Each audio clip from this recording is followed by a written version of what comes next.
को फैलाने के लिए पैगंबरे इस्लाम ने कितनी परेशानियों का सामना किया है, कितनी परेशानियों का सामना मेरे आका ने किया है। अगर तारीख का वो बाब आपकी निगाहों के सामने रख दिया जाए तो आपकी आंखों में आंसू आ जाएंगे। हम मुसलमान हैं, हमारे बाप मुसलमान, हमारे दादा मुसलमान, हमें कोई कुर्बानी देने कहीं जाना नहीं पड़ा, हमें इस्लाम के लिए कोई परेशानी उठाने कहीं जाना नहीं पड़ा। हमने एक सजे सजाए माहौल में अपनी आंखें खोली हैं। पैगंबरे इस्लाम ने कितनी परेशानियां उठाई। मेरे आका जब इस्लाम की तबलीग के लिए अपने हुजरे से बाहर तशरीफ लाए तो आका के रास्ते में कांटे बिछा दिए गए, और ऐसे ऐसे नुकीले कांटे कि अगर वो पाए मुबारक में लग जाएं तो तलवाए मुबारक को तोड़ करके ऊपर आ जाएं। पैगंबरे इस्लाम ने उस वक्त ये नहीं फरमाया, लोगों तुम मेरे रास्ते में कांटे बिछा रहे हो, तुम कितने भी मेरे रास्ते में कांटे बिछाते रहो, मैं तुम्हारे रास्ते में फूल बिछाता रहूंगा। ये फरमाया मेरे आका ने। पैगंबरे इस्लाम जब बाहर तशरीफ लाए, एक जालिम ने ऐसा पत्थर का निशाना बांध के मारा कि नबी की मुकद्दस पेशानी पे आकर के लगा। वो नबी की मुकद्दस पेशानी जिसके बारे में मेरा इमाम कहता है, जिसके माथे शफाअत का सेहरा रहा, उस जबीने सआदत पे लाखों सलाम। नबी की मुकद्दस पेशानी से खून निकलने लगा। आका अपने हुजरे में तशरीफ लाए, हजरत खदीजतुल कुबरा की नजर पड़ी, रोने लगी और खून के असर को अपने मुबारक चादर को पानी में भिगो करके खून के असर को साफ करती हैं। आज की कोई औरत होती तो कह देती, आपको क्या पड़ी है अपनी पेशानी लहू लुहान कराने की, यह कौम जहन्नम में जाना चाहती है तो जाने दीजिए। वो उम्मुल मोमिनीन है, तमाम मोमिनों की माँ है। अर्ज करती हैं, या रसूल अल्लाह, अल्लाह आपकी मेहनतों को जाय नहीं फरमाएगा। पैगंबर इस्लाम ने कितनी परेशानियां उठाई। वो ताइफ का मैदान आज भी गवाह है। जो लोग उम्रा करने जाते हैं, जो लोग हज करने के लिए जाते हैं, वो गली आज भी देखते हैं जहां मेरे आका के ऊपर पत्थरों की बारिश की गई थी। मेरे आका जब ताइफ के मैदान में पहुंचे, चारों तरफ से पत्थरों की बारिश हो रही है। मेरे आका की नालैन शरीफ खून से भर गई थी। आका एक बाग के अंदर तशरीफ ले गए। एक फरिश्ते ने आकर कहा, आका मुझे इजाजत दे दो, मेरी हुकूमत हवाओं पर है, मेरी हुकूमत तूफानों पर है, मैं इन ताइफ वालों को पहाड़ों से टकरा के मार दूं। एक फरिश्ते ने कहा, आका मुझे इजाजत दे दो, मेरी हुकूमत बारिश पर है, मेरी हुकूमत तूफानों पर है, मुझे इजाजत दे दे, मैं इनके ऊपर इतनी बारिश करूं यही डूब करके मर जाएं। हजरत जिब्राइल अलैहिस्सलाम ने कहा, आका ये ताइफ दो पहाड़ों के बीच में बस्ती आबाद है, मुझे इजाजत दे दो, पहाड़ मिला देता हूं, यही पिस के मर जाएंगे। तो आका ने इरशाद फरमाया, फरिश्तों मैं इस दुनिया में कहरो गजब बनकर नहीं आया हूँ, मैं तो रहमतुल लिल आलमीन बन के तशरीफ लाया हूँ, मैं तो सारे जहान के लिए रहमत बन के तशरीफ लाया हूँ। कितनी परेशानियां उठाई मेरे आका ने इस इस्लाम की खातिर। नबी ने मक्का छोड़ा, मदीने में आए, तब भी मेरे आका को चैन से बैठने नहीं दिया। कभी जंगे बदर हो रही है, कभी जंगे उहुद हो रही है, कभी जंगे खैबर, कभी गज़वाए तबूक। अल्लाह अकबर। जब सन हिजरी 8 आती है और जब नबी ने मक्के को फतह किया है, मेरे आका 10,000 सहाबा का लश्कर लेकर के जब मक्के में दाखिल होते हैं, फातिहाना शान से मेरे आका तशरीफ लाए हैं। हजरत सैफुल्लाह खालिद इब्ने वलीद की जुबान से निकल गया, अल यौम यौमुल मलहमा, आज का दिन बदला लेने का दिन है, आज का दिन खूरेजी करने का दिन है, आज चुन चुन करके मारने का दिन है। आका फरमाते हैं, ओ सैफुल्लाह खालिद इब्ने वलीद, ये न कहो कि आज का दिन बदला लेने का दिन है, ये कहो अल यौम यौमुल मलहमा, आज का दिन रहम करने का दिन है, आज का दिन तो माफ करने का दिन है। वो भी निगाहों के सामने खड़े हैं जिन्होंने नबी के सगे चचा हजरत अमीर हमजा को शहीद किया था, वो भी निगाहों के सामने जिन्होंने नबी के सगे चचा का मुसला किया था। आज हमारे घर में अगर कोई किसी पे जुल्म कर दे तो जब उसका परिवार हमारे सामने आता है, हमारे दिल में खून जो है जोश में, हमारे जिस्म में खून जोश मारने लगता है कि हम इससे बदला लेंगे, इसने मेरे परिवार को सताया है। आज जरा जरा सी बातों पे हम रिश्ते तोड़ देते हैं, आज जरा जरा सी बातों पे रिश्ते खत्म कर देते हैं। आओ जरा पैगंबर इस्लाम की शान देखो। आज जिस नबी की मोहब्बत में तुम यहाँ पर आए हो, उस नबी का जरा मकाम देखो। पैगंबर इस्लाम के सामने, निगाहों के सामने तमाम लोग हैं।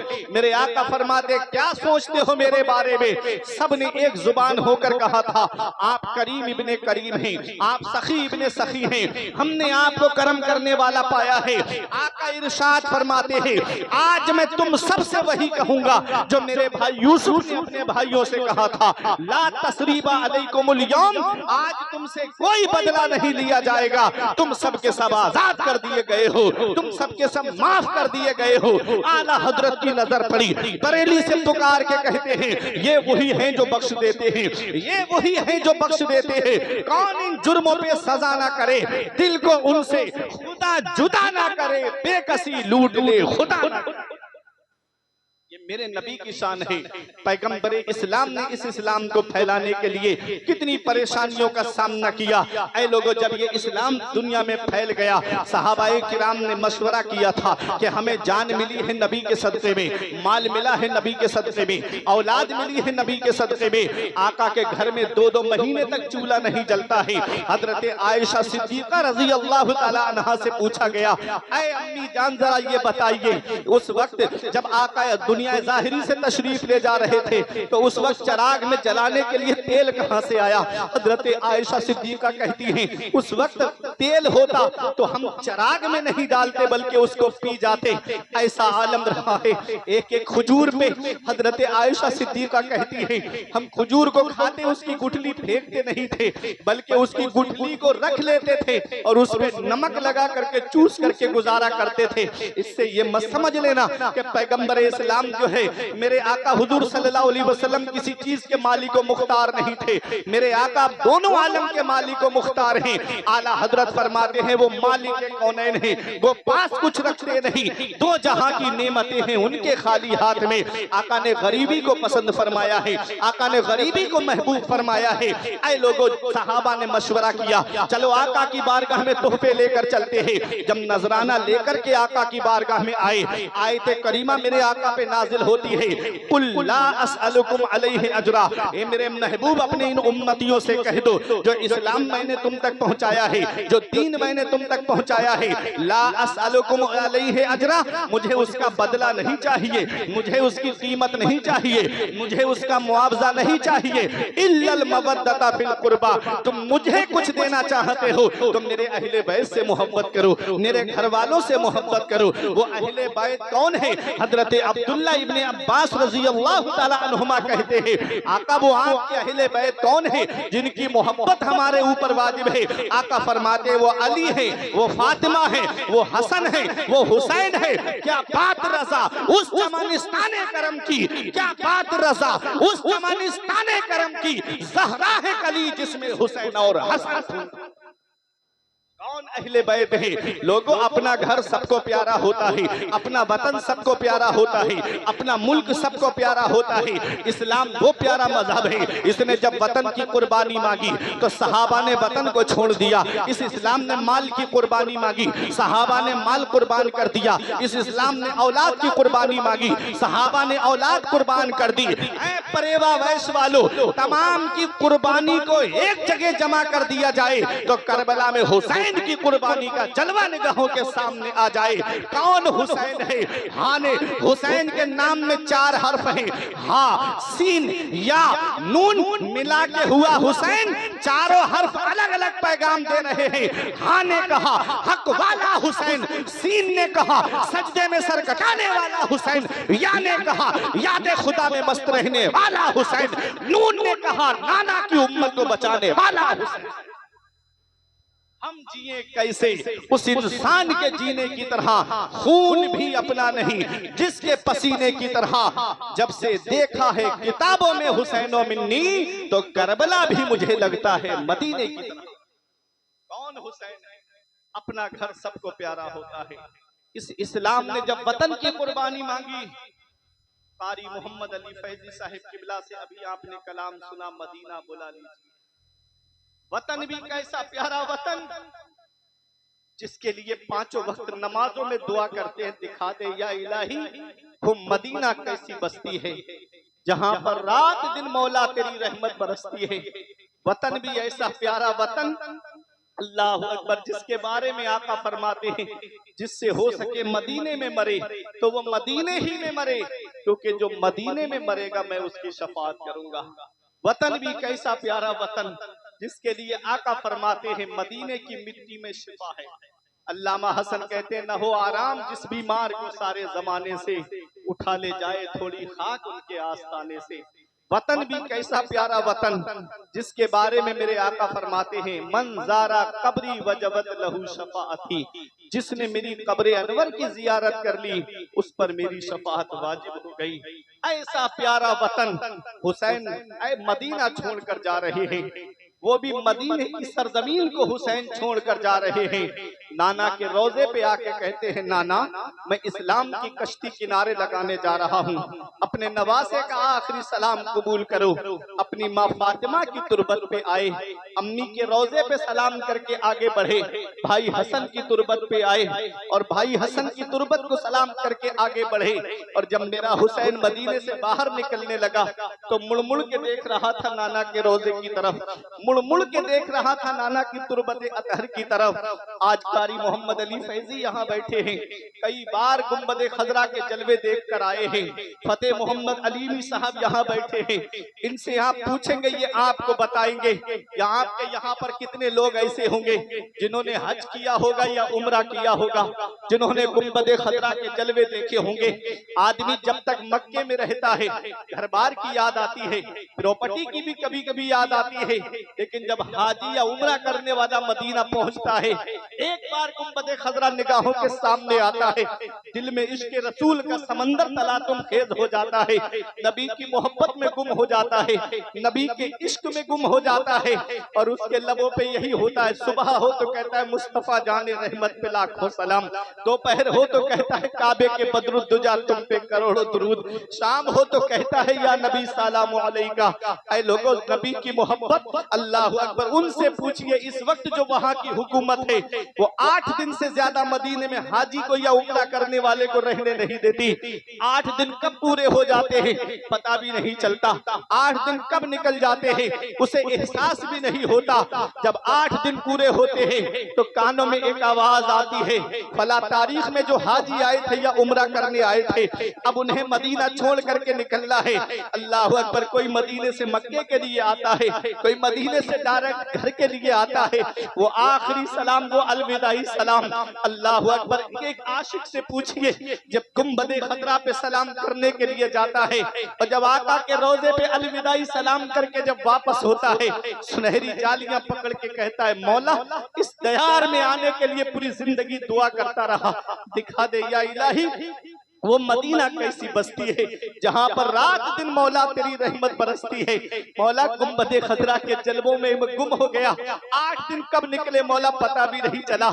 ए मेरे मौला तू मुझे जिंदगी दे, मौला तू मुझे माल दे, दौलत दे, तो एक बार अपने महबूब का रोजा और दिखा देना। यही तमन्ना लेके आता है कि एक बार अपने महबूब का रोजा और दिखा देना मेरे मौला। अल्लाह अकबर, ये एक आशिक है, 8 दिन मदीने में रहने वाला हाजी या उम्रा करने वाला जब गुंबद खजरा के जलवे देख करके वापस होता है, जब मदीने से रुखसत होता है तो उसके दिल की कैफियत मैं आपको बताना चाहता हूँ। मैंने खुद हाजियों की जुबानी सुना, मैंने खुद उम्रा करने वालों की जुबानी सुना कि जब गुंबद खजरा पे सलाम करके जब हाजी वापस होता है तो आंखों से आंसू रोके नहीं रुकते हैं। सामान्य सफर तैयार करता है हाजी मगर आंसू नहीं रुकते, आंसुओं के सैलाब को आस्तीन में जज्ब करता है हाजी और अपना सामान लेकर के सवारी की तरफ बढ़ता है।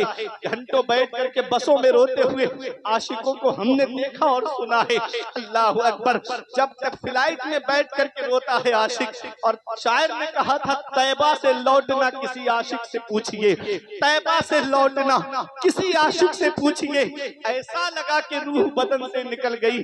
और अल्लामा हसन कहते हैं मर के जीते हैं जो जाते हैं मदीना ए हसन, और जी के मरते हैं भिजवाते हैं मदीना छोड़कर। अल्लाह अकबर। मदीने की सरजमीन को 8 दिन मदीने में रहने वाला हाजी जब छोड़े, उम्रा करने वाला जब मदीने की सरजमीन को छोड़े तो आंखों से आंसू रोके नहीं रुके। ये वो हाजी है, उम्रा करने वाला है, जिसका घर मदीने में नहीं, जिसकी प्रॉपर्टी मदीने में नहीं, जिसका सरमाया मदीने में नहीं, जिसका कारोबार मदीने में नहीं, जिसका घर मदीने में नहीं, सिर्फ नबी का रोजा देखने गया है। तब मोहब्बत का ये आलम है। अरे बिन देखे जब ये आलम है तो दीदार का आलम क्या होगा। अल्लाह अकबर। अभी इसने नबी के रोजे का दीदार किया है, नबी के जलवों को नहीं देखा है। तब मोहब्बत का ये आलम है कि आंखों से आंसू रोके नहीं रुकते हैं। जब 8 दिन मदीने में रहने वाला हाजी मदीना छोड़े तो आंखों से आंसू रोके नहीं रुके। तो वो हुसैन जिसने बचपन मदीने में गुजारा, वो हुसैन जिसने जवानी मदीने में गुजारी, वो हुसैन जिसने 56 साल की उम्र मदीने में गुजारी, नाना का रोजा छूटता होगा, कैसी बीतती होगी आका हुसैन के दिल पर। नाना की तुरबत छूट रही है, कैसा लग रहा होगा आका हुसैन को। नाना का रोजा मदीने में है, माँ की तुरबत मदीने में है, भाई की तुरबत मदीने में है, मामुओं की तुरबत मदीने में है। अल्लाह अकबर। जब हुसैन से मदीना छूटा होगा, कैसी बीतती होगी आका हुसैन के दिल पर। हुसैन मदीने से बाहर निकले, मुड़ मुड़ के देख रहे थे नाना के रोजे की तरफ। हजरत ज़ैनब ने पूछा, मेरे भाई आप क्या देख रहे हो। तो मेरे हुसैन जवाब देते हैं, ऐ मेरी बहन ज़ैनब, जिसे दुनिया में कहीं चैन नहीं मिलता, जिसे दुनिया में कहीं सुकून नहीं मिलता, जिसे दुनिया में कहीं आराम नहीं मिलता, जिसे दुनिया में कहीं राहत नहीं मिलती, उसे चैन हमारे नाना के मदीने में मिलता है, उसे सुकून हमारे नाना के मदीने में मिलता है, उसे आराम हमारे नाना के मदीने में मिलता है, उसे राहत हमारे नाना के मदीने में मिलती है। आज वही मदीना हुसैन से छूट रहा है, वो मदीना जो कौनैन का ताज है, जिसका दीदार मोमिन की मेराज है। जिंदगी में खुदा हर मुसलमान को वो मदीना दिखा दे तो क्या बात है। वो मदीना हुसैन से छूट रहा है। तजल्लियों की अजब है फिजा मदीने में, निगाहे शौक की है इंतहा मदीने में, गमे हयात ना खौफे कज़ा मदीने में, बराहे रास्त है राहे खुदा मदीने में। हुसैन मदीना छोड़े मक्का आए, मक्के से हुसैन करबला चले। आप देख रहे हैं वक्त काफी हो चुका है, मैं आपको मुकम्मल तो शहादत इमाम हुसैन नहीं सुना सकता, मुकम्मल तो करबला में आपको नहीं सुना सकता। पिछली एक बार और मैं आया था, तब भी मुझको सबके आखिर में डाला गया था। ये हालात है, अल्लाह आप सबको अक्ल सलीम अता फरमाए। कितना पैसा जलसों में खर्च होता है, लेकिन सुबह को हालात देखो तो आदमी वैसा ही नजर आता है। कुछ पैगाम लेकर के जाया करो जलसों से, कुछ सबक लेकर के जाया करो जलसों से, कुछ दर्स लेकर के जाया करो जलसों से। अल्लाह अकबर। मेरे प्यारे मुसलमानों, आज ये बात मैं जो आपके सामने पेश करने जा रहा हूँ, आखिरी बात है मेरी, फिर उसके बाद मेरी तकरीर खत्म होने जा रही है, क्योंकि फजर का वक्त भी होने वाला है और कारी मोहम्मद अली फैजी साहब को भी लंबा सफर करना है। ऐ मेरे प्यारे मुसलमानों, हुसैन का एक बेटा जिसे दुनिया इमाम ज़ैनुल आबिदीन के नाम से जानती है, एक बेटे इमाम हुसैन के और एक बेटे इमाम हसन के, जिनको हसन मुसन्ना कहते हैं। ऐ लोगों, इमाम हसन मुसन्ना से हसनी सैयद चले हैं और इमाम हुसैन के बेटे इमाम ज़ैनुल आबिदीन से हुसैनी सैयद चले हैं। ये दो से नस्ल चली है मेरे आका की। और याद रखना दुनिया वालों, आज दुनिया का हाल तो ये है कि आप तारीख उठा करके देखो, यजीद के 14 बेटे और 6 बेटियां तारीख में बताई जाती हैं, और हुसैन का एक बेटा करबला के मैदान से वापस आया है। पूरी दुनिया का सर्वे कर लीजिए, आपको यजीद की नस्ल ढूंढे से नहीं मिलेगी, और हुसैन का एक बेटा करबला के मैदान से आया है। दुनिया का कोई कोना ऐसा नहीं है जहां मेरे हुसैन की नस्ल मौजूद नहीं है, जहां सैयद मौजूद नहीं है, जहां आले रसूल मौजूद नहीं है। उधर ना तीर ना खंजर कमान बाकी है, इधर हर एक दहन में जुबान बाकी है। अजीब जंग है वो जंगे करबला, जिसमें हुआ जो कत्ल वही खानदान। अजीब जंग है वो जंगे करबला जिसमें हुआ जो कत्ल वही खानदान बाकी है। एक बेटा हुसैन का मैदान करबला से वापस आया। आपके जहन में एक सवाल आता होगा कि एक बेटे से इतनी नस्ल कैसे फैल गई। तो आओ मैं एक मिसाल से आपको समझा देता हूँ।